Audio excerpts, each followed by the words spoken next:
매일 밤 잠에서 깨어요. 아프거나 불편해서가 아니라 몸이 더 이상 편안하게 잠들도록 내버려 두지 않아서요. 한참을 서 있었지만 여전히 마음이 가벼워지지 않았어요. 밤이 올 때마다 점점 무서워지기 시작했어요. 이게 단순히 노화라고 생각한다면 자신을 보호할 마지막 기회를 놓치고 있는 겁니다. 많은 분들이 너무 늦게 알게 되어 후회합니다. 하지만 선생님은 그렇지 않습니다. 밤중에 화장실에 가기 위해 자주 잠에서 깨고 다시 잠들지 못한 채 한참을 뒤척인 적이 있으신가요? 소변 줄기가 점점 약해져서 화장실에서 오래 서 있어도 속이 시원해지지 않는다고 느끼신 적은 없으신가요? 충분히 잤다고 생각했는데도 아침에 일어나면 몸은 여전히 피곤하고 머리는 무겁고 이유 없이 짜증이 날 때는 없으신가요? 그리고 이런 사소해 보이는 일들이 왜 매일같이 조용히 반복되는지 한 번쯤 스스로에게 물어본 적은 없으신가요? 만약 이것이 단순히 나이가 들어서 나타나는 자연스러운 현상이라고 생각하신다면 그 위험성을 너무 가볍게 보고 계신 겁니다. 우리 몸은 아주 정교한 정수기 필터와도 같습니다. 이 필터가 제대로 청소되지 않은 채 막히기 시작하면 그 뒤에 있는 모든 시스템이 서서히 약해지게 됩니다. 전립선도 마찬가지입니다. 전립선이 조용히 비대해지고 염증이 생기면 생리적인 흐름이 막혀 마치 진흙이 쌓인 강처럼 물이 흐르지 못하게 됩니다. 그러면 그 하류에 있는 생명력은 점점 말라가게 됩니다. 많은 사람들이 건강이 눈에 띄게 나빠지고 수면이 완전히 무너지고 삶의 질이 예전 같지 않게 된 뒤에야 문제를 알아차립니다. 그때가 되면 이미 개선할 수 있는 기회를 너무 많이 놓쳐버린 뒤인 경우가 많습니다. 하지만 좋은 소식은 아직 전혀 늦지 않았다는 점입니다. 지금 이 순간부터 일상 속 아주 작은 습관만 바꿔도 전립선을 보호할 수 있습니다. 약을 먹을 필요도 없고 침습적인 치료를 받을 필요도 없으며 큰 비용이 들지도 않습니다. 오늘 이 내용을 통해 겉으로는 무해해 보이는 습관들이 어떻게 조용히 몸을 망가뜨리고 있는지 이해하게 되실 겁니다. 그리고 무엇보다도 안전하고 과학적이며 지속 가능한 방법으로 스스로를 지키는 법을 알게 되실 겁니다.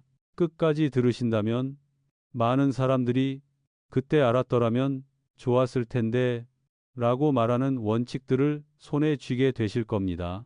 자신의 건강에 관심이 있으시다면 앞으로 이어질 중요한 내용들을 놓치지 않기 위해 채널을 팔로우해 주세요. 그리고 더 자세한 내용이나 자료를 받고 싶으신 분들은 댓글에 숫자 2를 남겨주세요.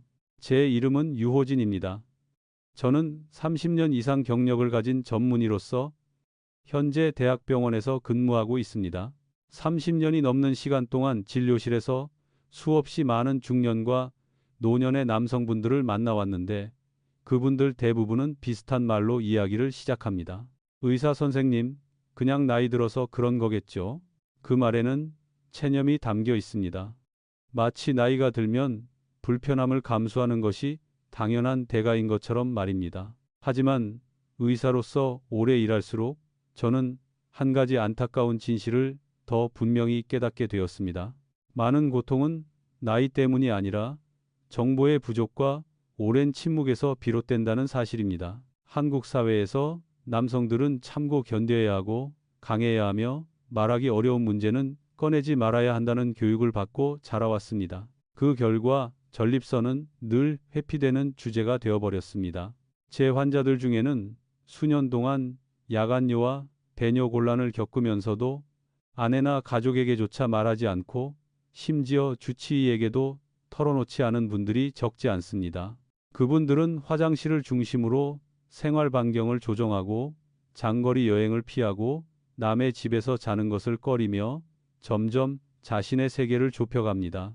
제가 가장 가슴 아플 때는 그분들이 이렇게 말할 때입니다. 조금만 더 일찍 알았더라면요. 전립선은 실제로 호두알 정도 크기의 작은 기관으로 방광 바로 아래에 위치해 있으며 요도를 둘러싸고 있습니다. 젊을 때는 그 존재조차 느끼지 못하고 살아가는 경우가 대부분입니다. 하지만 50세 이후부터는 호르몬 변화, 만성 염증, 운동 부족 같은 요인으로 인해 전립선이 점점 커지는 경향을 보입니다.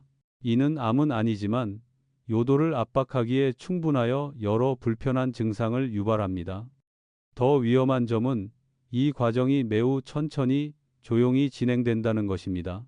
그래서 많은 분들이 자신은 아직 괜찮다고 착각하게 됩니다. 저는 김민석이라는 60대 초반에 은퇴한 남성 환자를 만난 적이 있습니다. 그는 배뇨 문제 때문에 온 것이 아니라 오랜 기간 지속된 불면과 전신 쇠약 때문에 병원을 찾았습니다. 자세히 물어보니 그는 수년 동안 매일 밤 3번에서 4번씩 화장실에 가기 위해 잠에서 깼다고 털어놓았습니다. 그는 그것이 당연한 일이라고 생각해 왔지만 결국 몸이 더 이상 버티지 못하게 된 것입니다. 이런 사례는 결코 드물지 않습니다. 실제로 50세 이후 남성의 절반 이상이 이미 다양한 정도의 전립선 비대 증상을 가지고 있으며 나이가 들수록 그 비율은 더욱 높아집니다. 제가 이 시작 부분에서 꼭 강조하고 싶은 말은 이것입니다. 상황이 심각해질 때까지 기다릴 필요는 전혀 없습니다. 전립선은 일상적인 생활 습관에 매우 민감하게 반응합니다. 물을 마시는 방식, 몸을 움직이는 정도, 잠자는 습관, 먹는 음식, 그리고 성생활을 바라보는 태도까지 이 모든 것이 작지만 매우 중요한 영향을 미칩니다. 이러한 요소들이 올바르게 조정되면 우리 몸은 우리가 생각하는 것보다 훨씬 더 잘 스스로를 회복시킬 수 있습니다. 다음 부분에서는 이러한 습관들을 하나씩 구체적으로 짚어보면서 왜 그것들이 전립선에 그렇게 큰 영향을 미치는지, 그리고 실제 생활 속에서 어떻게 적용할 수 있는지를 자세히 설명드리겠습니다. 이것은 교과서적인 이론이 아니라 제가 수십 년간 진료 현장에서 직접 목격해온 변화들이며 많은 환자분들이 실제로 경험한 긍정적인 결과들입니다. 여기까지 읽고 계시다면 이것을 하나의 기회라고 생각해 보시기 바랍니다. 자신의 몸을 더 깊이 이해할 수 있는 기회이자 무엇보다도 자신의 삶의 질을 다시 스스로 통제할 수 있는 기회입니다.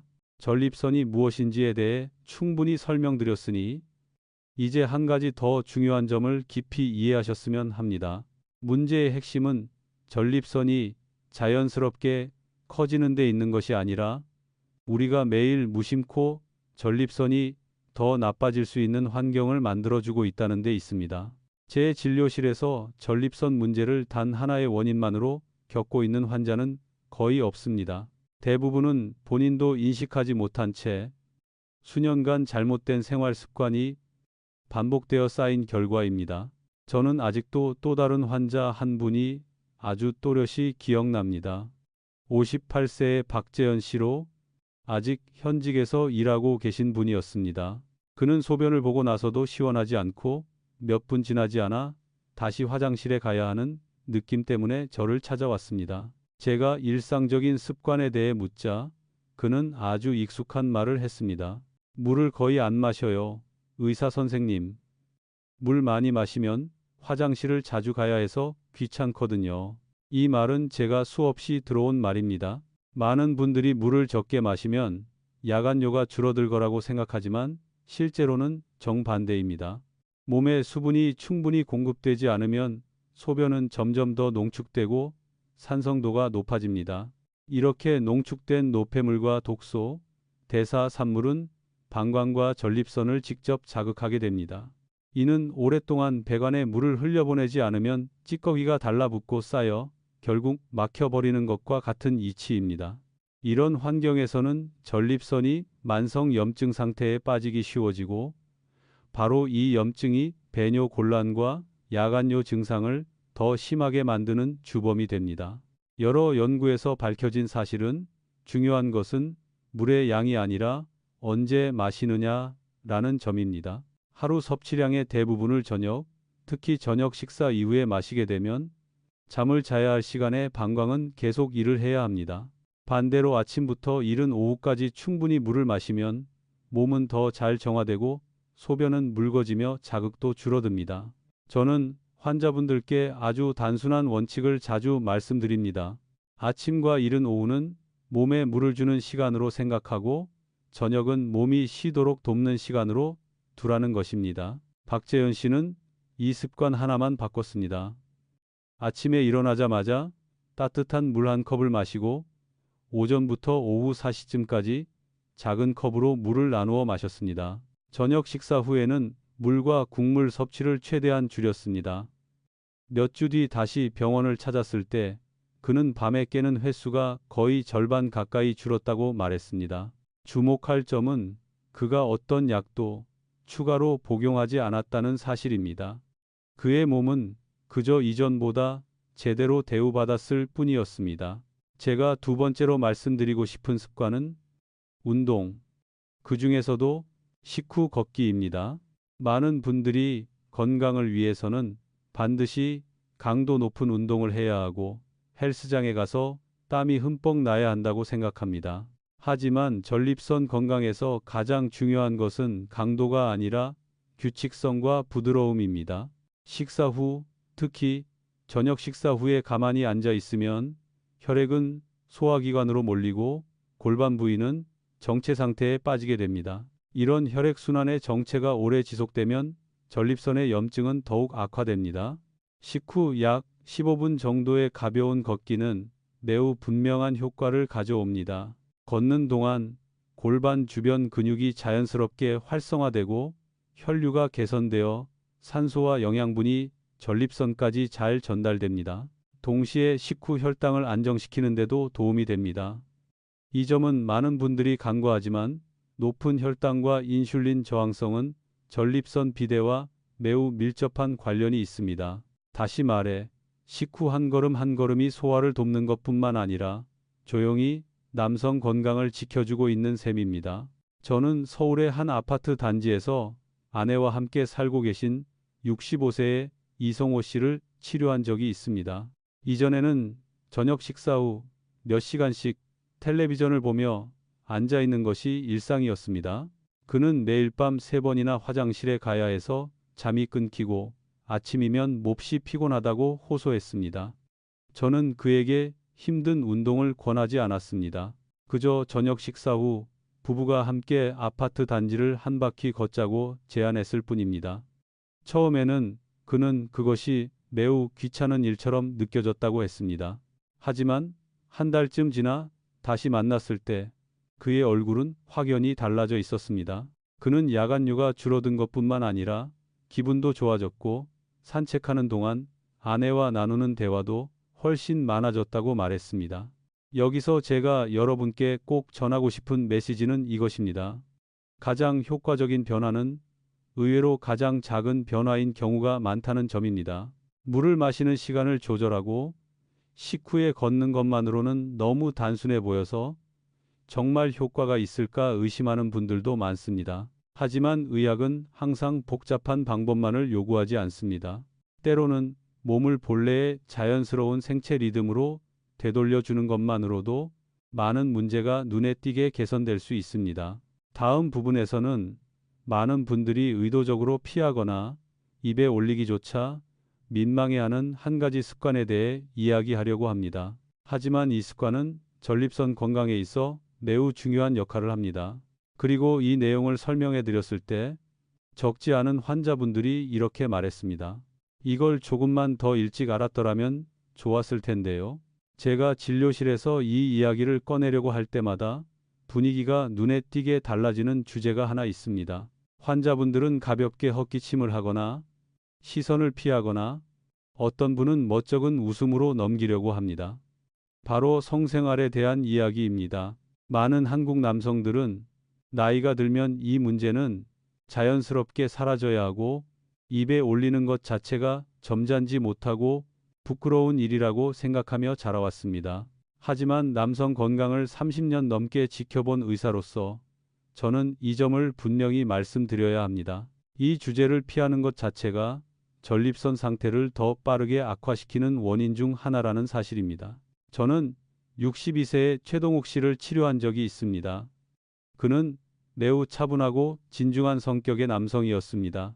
검사 결과를 살펴보던 중 저는 그분의 전립선에 뚜렷한 우열 소견이 있다는 것을 발견했습니다. 그는 술도 많이 마시지 않았고 담배도 피우지 않았으며 식사 습관도 비교적 규칙적이었습니다. 제가 부부 생활에 대해 조심스럽게 묻자 그는 한참 동안 말이 없다가 작은 목소리로 이렇게 말했습니다. 이 나이에는 굳이 필요 없다고 생각해서 몇 년 전부터 아예 안 하고 있습니다. 그는 마치 자신이 올바른 선택을 했다는 듯한 표정으로 그 말을 했습니다. 하지만 바로 그 옳다고 믿은 선택이 그의 몸을 해치고 있었던 것입니다. 생물학적으로 볼 때 전립선은 가만히 있는 수동적인 기관이 아닙니다. 전립선은 계속해서 분비액을 만들어내며 그것이 규칙적으로 배출되어야 합니다. 이 과정이 오랜 기간 중단되면 분비물과 죽은 세포, 염증을 유발하는 물질들이 쌓이게 되고 결국 우렬과 만성 염증 상태로 이어집니다. 전립선을 환기가 되지 않는 밀폐된 방에 비유해 볼 수 있습니다. 자주 환기를 시키지 않으면 안의 공기는 점점 탁해지고 오염되기 마련입니다. 규칙적인 성생활은 전립선을 위한 가장 자연스러운 환기 방법입니다. 유럽과 북미에서 진행된 여러 장기 연구에서도 규칙적인 사정 빈도를 유지하는 남성들이 그렇지 않은 남성들에 비해 전립선 질환의 위험이 현저히 낮다는 결과가 반복해서 확인되었습니다. 하지만 그보다 더 중요한 것은 우리가 이 문제를 어떻게 바라보느냐입니다. 이것은 욕망이나 정력의 문제가 아니라 분명한 건강관리의 한 부분입니다. 제가 이런 설명을 최동욱 씨에게 해드렸을 때 그는 한동안 아무 말도 하지 못한 채 가만히 있다가 깊은 한숨을 내쉬었습니다. 그리고 몇 달 뒤 재진을 왔을 때 그는 배뇨 곤란 증상이 눈에 띄게 줄어들었다고 말했습니다. 약을 먹어서가 아니라 스스로의 생각을 직면하고 바꾸었기 때문이었습니다. 여기서 한 가지를 분명히 말씀드리고 싶습니다. 혼자 지내고 계시거나 어떤 이유로든 부부 생활을 할 수 없는 시기라면 자위행위 역시 전립선에 동일한 생물학적 이점을 제공합니다. 의학적으로 이는 전혀 문제가 없으며 부끄러워할 일도 아닙니다. 문제는 방법이 아니라 오랜 기간 아무런 배출이 이루어지지 않는 정체 상태입니다. 이 이야기를 듣고 오랫동안 근거 없는 죄책감을 안고 살아왔던 많은 환자분들이 안도의 한숨을 내쉬는 것을 저는 여러 번 보았습니다. 성생활의 역할을 이해했다면 이제 그에 못지않게 중요한 또 다른 요소, 바로 식생활로 넘어가 보겠습니다. 여러분이 매일 먹는 음식은 곧 몸에 전달되는 정보입니다. 전립선에 있어서 어떤 음식은 든든한 아군이 되지만 어떤 음식은 조용히 불을 키우는 역할을 합니다. 문제는 대부분의 남성들이 배부르게 먹는 것에는 관심이 많지만 제대로 먹는 것에는 크게 신경 쓰지 않는다는 점입니다. 전립선의 가장 중요한 성분 중 하나는 라이코펜이라는 강력한 항산화 물질입니다. 이 성분은 붉은색 과일과 채소에 풍부하게 들어있으며 토마토가 대표적인 예입니다. 흥미로운 점은 라이코펜이 생토마토보다 조리된 토마토에서 더 잘 흡수된다는 사실입니다. 특히 올리브 오일처럼 건강한 지방과 함께 섭취할 때 흡수율이 더욱 높아집니다. 많은 환자분들이 따뜻한 토마토 요리나 토마토국 한 그릇이 생토마토보다 전립선에 더 좋다는 사실을 알고 놀라워하십니다. 또 하나 중요한 미네랄은 아연입니다. 전립선은 체내에서 아연을 매우 높은 농도로 사용하는 기관입니다. 아연이 부족하면 전립선의 구조와 기능이 쉽게 흔들리게 됩니다. 호박씨, 굴, 각종 견과류와 콩류는 아연의 훌륭한 자연 공급원입니다. 저는 환자분들께 저녁에 텔레비전을 볼 때 과자 대신 호박씨 한 줌을 드셔보라고 권하곤 합니다. 이런 작은 변화들이 쌓이면 시간이 지날수록 큰 차이를 만들어냅니다. 브로콜리, 양배추, 콜리플라워 같은 십자화가 채소 역시 매우 중요한 역할을 합니다. 이 채소들에는 몸의 해독 능력을 높이고 세포 손상을 예방하는 성분들이 들어 있습니다. 전립선에 있어서는 염증과 비정상적인 변화로부터 지켜주는 자연 보호막과도 같습니다. 저는 종종 환자분들께 이렇게 농담처럼 말하곤 합니다. 식탁에 초록색이 많아질수록 전립선은 더 편안해진다고 말입니다.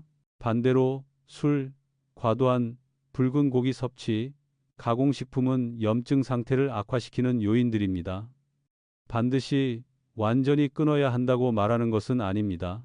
하지만 과도할 경우 어떤 대가를 치르게 되는지는 분명히 알고 계셔야 합니다. 많은 환자분들이 술을 마신 날 밤에는 평소보다 훨씬 더 자주 화장실에 가게 된다는 사실을 직접 경험합니다. 이것은 우연이 아니라 몸이 즉각적으로 보내는 신호입니다. 이 부분에서 제가 말씀드린 내용들이 다소 놀랍게 느껴지거나 받아들이기 어려울 수도 있습니다. 하지만 한 가지 분명한 사실은 전립선은 여러분의 삶의 방식을 매우 솔직하게 반영한다는 점입니다. 전립선은 거짓말을 하지도 그냥 넘어가 주지도 않습니다. 마지막 부분에서는 많은 분들이 여전히 가볍게 여기지만 사실은 전립선뿐만 아니라 전신의 회복력을 좌우하는 결정적인 요소에 대해 이야기하겠습니다. 그것을 이해하게 되면 남성 건강을 지키는 일이 생각보다 훨씬 단순하다는 것을 느끼시게 될 것입니다. 제가 항상 가장 마지막에 이야기해 두는 요소가 하나 있습니다. 왜냐하면 이것이 빠지면 그동안 말씀드린 다른 모든 좋은 습관들이 전부 효과가 떨어지기 때문입니다. 바로 수면입니다. 많은 남성분들이 제게 이렇게 말씀하십니다. 의사 선생님, 저는 잠은 자요. 다만 자주 깨는 것뿐이에요. 하지만 의학은 수면을 그렇게 단순하게 보지 않습니다. 잠은 단순히 눈을 감는 행위가 아니라 낮 동안 본인도 모르게 생긴 손상들을 몸이 깊이 회복하고 복구하는 과정입니다. 잠을 자는 동안 우리 몸에서는 멜라토닌을 비롯한 여러 중요한 호르몬들이 분비됩니다. 이 호르몬들은 항염 작용을 하고 면역을 조절하며 호르몬 균형을 유지하는 역할을 합니다. 전립선 역시 이 과정에 직접적인 영향을 받습니다. 야간요로 인해 수면이 반복해서 끊기면 이러한 회복의 연쇄 과정이 무너집니다. 이는 마치 수리 중인 건물에서 전기가 계속 끊기는 것과 같습니다. 시간이 지날수록 작은 손상들이 제대로 고쳐지지 못한 채 쌓여 결국 큰 문제로 이어지게 됩니다. 저는 67세의 한승민 씨를 만난 적이 있습니다. 그는 늘 자신이 잠을 깊이 못 자는데 이미 익숙해졌다고 말하던 분이었습니다. 매일 밤 3번씩 화장실에 다녀오고 다음날 아침에는 정신을 차리기 위해 커피를 마시는 생활을 수년간 반복해 왔습니다. 제가 마지막으로 밤새 한 번도 깨지 않고 잔 게 언제였는지 묻자 그는 한참 동안 아무 말도 하지 않다가 고개를 저었습니다. 이후 물 마시는 습관을 조절하고 저녁 산책을 시작하며 식습관을 개선하자 야간요 횟수가 눈에 띄게 줄었습니다. 그가 가장 놀랐다고 말한 점은 소변 횟수가 줄어든 것보다도 아침에 일어났을 때 머리가 훨씬 맑고 가벼워졌다는 느낌이었습니다. 그는 이렇게 말했습니다. 정말 오랜만에 제대로 쉰 것 같은 느낌이에요. 수면은 남성 호르몬과도 매우 밀접한 관련이 있습니다. 잠이 부족하거나 깊지 않으면 테스토스테론 수치는 떨어지고 염증을 유발하는 요인들은 증가합니다. 이것이 바로 만성적인 수면 부족이 남성 건강을 빠르게 약화시키는 이유 중 하나입니다. 따라서 전립선 관리는 제대로 된 수면을 만드는 과정과 결코 분리될 수 없습니다. 매일 같은 시간에 자고 일어나는 것, 저녁 시간대에 블루라이트 노출을 줄이는 것, 잠들기 전 카페인과 술을 피하는 것, 이 모든 것들은 사소해 보이지만 결정적인 역할을 합니다. 이제 여기까지 온 김에 전체 내용을 한 번에 정리해드리고 싶습니다. 우리가 지금까지 이야기한 것을 기억하기 쉬운 하나의 흐름으로 묶자면 5가지 기둥으로 요약할 수 있습니다. 첫째, 물은 충분히 마시되 시간대를 지켜서 마시고 아침과 이른 오후를 우선으로 합니다. 둘째, 식사 후, 특히 저녁 식사 후에는 가볍게 걷는 습관을 유지합니다. 셋째, 성생활을 피하거나 외면하지 말고 건강 관리의 자연스러운 일부로 받아들입니다. 넷째, 전립선에 도움이 되는 음식을 선택하고 염증을 악화시키는 음식은 절제합니다.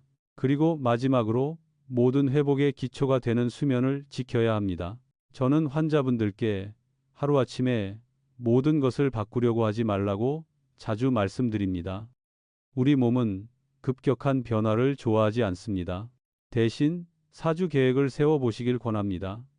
첫 주에는 물 마시는 습관에 집중하고 밤에 몇 번이나 화장실에 가는지 기록해 보세요. 둘째 주에는 식후 산책을 추가하고 저녁 식사를 조금 더 가볍게 조절합니다. 셋째 주에는 식단을 다시 점검하고 그동안 피하고 외면해 왔던 문제들, 예를 들면 부부 생활에 대해서도 용기를 내어 마주해 보세요. 마지막 주에는 수면에 집중하며 자신만의 안정적인 생체 리듬을 만들어 갑니다. 한 달이 지난 뒤 돌아보면 몸에서 느껴지는 변화에 스스로 놀라게 될 가능성이 큽니다. 30년이 넘는 의사 생활 동안 저를 가장 안타깝게 만든 말은 중증 질환 자체가 아니라 이런 한마디였습니다. 조금만 더 일찍 알았더라면요. 전립선 문제의 상당수는 피할 수 없는 운명이 아니라 오랜 시간에 걸쳐 반복된 선택의 결과입니다. 그리고 중요한 점은 어떤 나이에서든 여러분은 그 선택을 바꿀 권리가 있다는 것입니다. 인간의 몸은 우리가 생각하는 것보다 훨씬 더 잘 적응하고 회복할 수 있습니다. 단지 그 기회를 주기만 하면 됩니다. 여기까지 끝까지 함께 해주셨다면 진심으로 감사의 말씀을 드리고 싶습니다. 건강은 조용한 주제이지만 여러분의 삶의 질과 가족의 삶에 깊은 영향을 미칩니다. 이 이야기를 듣고 한 번이라도 자신의 몸에 대해 생각해 보셨다면 그것만으로도 이미 아주 중요한 한 걸음을 내디디신 것입니다.